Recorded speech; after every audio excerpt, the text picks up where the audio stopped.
बारात लेकर वापस जाओ। शहनाई की धुन वातावरण में गूंज रही थी। कथा जगमग करते जोड़े में विवाह स्थल पर दूल्हे का इंतजार कर रही थी, जो कार से आ रहा था। बारात के गाड़ी के काफिले में उसी शहर के बाशिंदे होते हुए भी 3 घंटे से ज़्यादा देर हो चुकी थी। पिता ने जैसे तैसे करके उसकी शादी के लिए पैसा इकट्ठा किया था। कथा पढ़ी लिखी थी, नौकरी करना चाहती थी, किसी को कोई ऐतराज़ न था। फिर अचानक पिता के दोस्त के बेटे का उसके लिए रिश्ता आया तो सुंदर पति के रूप में सूरज को देखकर कथा ने भी तुरंत हाँ कर दी। चट मंगनी पट ब्याह का आयोजन निश्चित कर दिया गया था।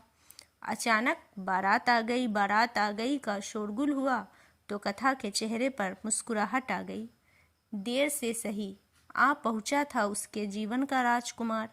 दुल्हन के रूम में सीसीटीवी लगा था, जिसमें वह और उसकी खास दोस्त मीना बाहर का नज़ारा देखने लगी, जहां अन्य सखियां, बहनें, परिवार की स्त्रियां दूल्हे से रिबन कटवाने के लिए कब से प्रतीक्षा कर रही थी।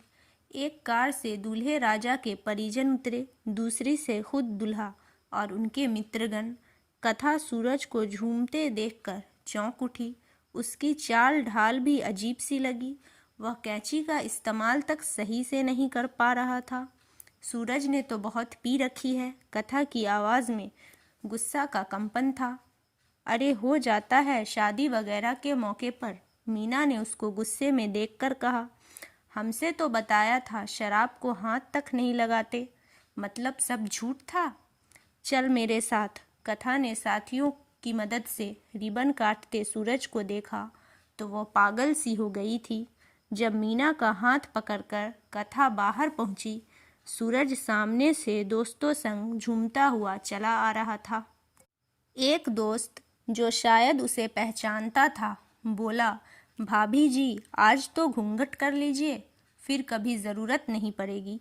उसकी बात सुनकर सूरज के साथ अन्य लोग भी हंसने लगे। मैं एक झूठे इंसान से शादी नहीं कर सकती, मुझे शराबियों से सख्त नफरत है। कथा गुस्से से चीखते हुए बोली। ये क्या कह रही हो बेटी? सूरज के पिता आगे बढ़कर बोले। तब तक सभी लोग वहीं आ गए। अपनी बेटी को समझाइए ना, ये क्या तमीज़ है? सूरज की माँ क्रोधित हो उठी। जब आपने अपने बेटे को गलत काम से नहीं रोका तो मैं अपनी बेटी को सही काम करने से कैसे रोकूं? उसने कह दिया है तो यह शादी नहीं होगी। बारात वापस ले जाएं आप। कथा के पापा के जवाब से बारातियों के सर झुक गए और बारात वापस चली गई। आप लोगों को कहानी अच्छी लगी होगी, उम्मीद करती हूँ। तो कहानी कैसी लगी कमेंट करके बताएं और चैनल को सब्सक्राइब ज़रूर कर लें।